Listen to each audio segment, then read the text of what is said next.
அன்பில் விளைந்த உறவு ஒரு தொடர்கதை, அந்த உறவு உனக்கு ஒரு சிறுகதை.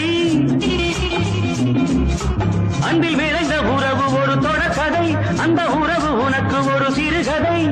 கண்ணன் தனிமையிலே பாட, ராதை தன் வழியே ஓட.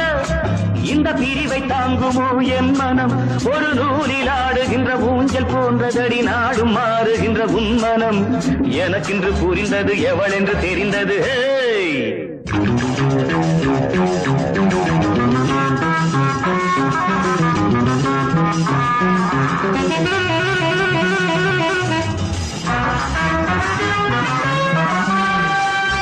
என்னடி மீனாட்சி சொன்னது என்னாச்சு?